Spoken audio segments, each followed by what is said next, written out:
তো আজ হলো 20 মে 2023-এ আমাদের বিয়ে হয়ে গেছিলো।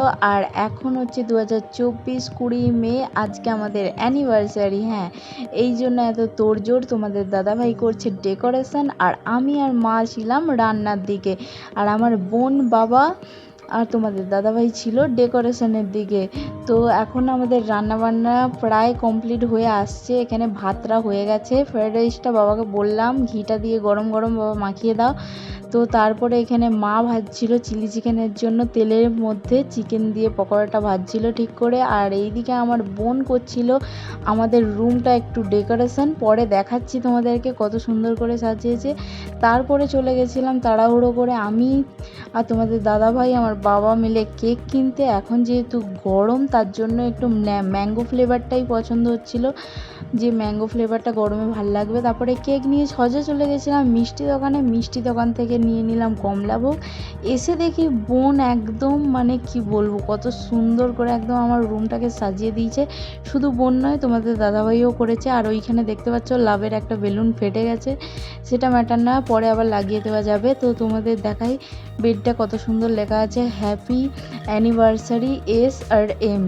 তো মধ্যিখানে একটা লাভ দিয়ে দিয়েছে, আর মধ্যিখানে একটা গিফটও আছে আমার জন্য। আর টেডিগুলো তোমাদের দাদাভাই আমার জন্য কিনে রেখেছিল বিয়ের আগে, যেহেতু লং ডিস্টেন্স তাই জন্য দিতে পারে না, তাই জন্য আগে থাকতেই কেনা ছিল। তো এখানে আমি আর তোমাদের দাদাভাই রেডি হচ্ছি। তোমাদের দাদাভাইকে আমি পেছনেই রেখেছি, কারণ আমাকে আগে সাজতে হবে। হ্যাঁ, তো এখানে আমার বোন রেডি হয়ে গেছে, তাই জন্য এখানে সেলফি তুলছে।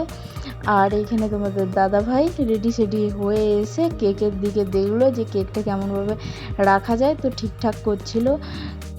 যে কোনো শুভ কাজের আগেই মা বাবা গুরুজনদের প্রণাম জানিয়েই সেটা শুরু করতে হয়। তাই জন্য এখানে তো আমি অনেকজনকেই ডেকেছিলাম, কেউ আসতে পারে না।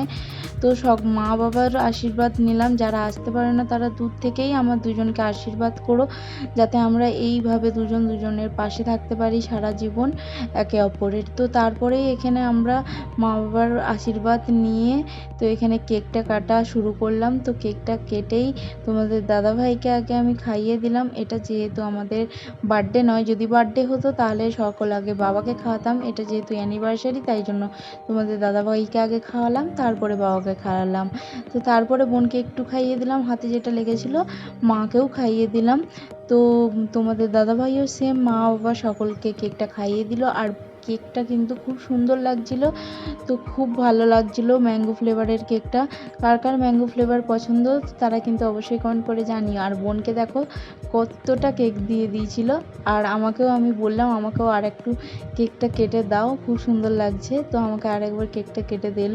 তো তোমাদের ব্যাকগ্রাউন্ডটা দেখাই কীরকম কী ডেকোরেশন করেছে ওরা, কত সুন্দর লাগছে। সেটা বড় লাইটটা নেভালে তাহলেই তোমরা বুঝতে পারবে। বোনকে বললাম বড় লাইটটা নিভিয়ে দেখাতে। তো দেখো লাল আর সাদার যে কম্বিনেশনটা বেলুনের, খুব সুন্দর লাগছে। আর এখানে লাইটিংটাও যে দিয়েছে খুবই সুন্দর লাগছে। এটা কিন্তু আমার বোন, বাবা আর তোমাদের দাদাভাইয়ের ক্রেডিট, আর কিছু না। আমি আর মা কিন্তু রান্নার দিকে ছিলাম, এসব কিছুই জানি না। তো চলো এখন তোমাদের দাদাভাই কি বলে শুনে নাও একটু। খাওয়াই দেয় সব উপলক্ষে, যারা আসতে পারোনি তাদের জন্য। আর একটু ক্যামেরায় ঢুকে আর সবাই টাটকা তো খাবো এইভাবে। দাদা দাদা ক্যামেরায় দাও, ক্যামেরায় সেই দেবেন। এবারে কিছু ফোন। তো রাতের ডিনারে ছিল আমাদের ফ্রায়েড রাইস আর চিলি চিকেন। তো মা আর আমি বানিয়েছিলাম এটা, বাবাও একটু আমাদের সাহায্য করেছিল। তো এখন ফ্রায়েড রাইস আর চিলি চিকেনটা বেড়ে নিচ্ছি সকলের জন্য। এই ফ্রায়েড রাইস আর চিলি চিকেনটা খেতে যে আমার কি লাগে কি বলবো তোমাদেরকে, খুব ভাল লাগে। যত দেয় মনে হয় ততই খেয়ে নিই, এরকম একটা ব্যাপার। আমার খুব ভাল লাগে, খুব ফেভারিট একটা খাবার। তো সাথে ছিল কমলাভোগ ছিল, মিষ্টি বড় বড়। তো মিষ্টি খেতে কার কার ভাল লাগে জানিও, আমার তো একটুকু ভাল লাগে না। তো সকলকে খেতে দিয়ে দিয়েছি, সকলে এখন খেতে বসে গেছে। আর আজকে ভিডিওটা ভালো লাগলে কিন্তু লাইক কমেন্ট শেয়ার করতে ভুলবেন না। আর আমার চ্যানেল নতুন হয়ে থাকলে সাবস্ক্রাইব করে দিও। নেক্সট দেখাচ্ছে পরে ভিডিও।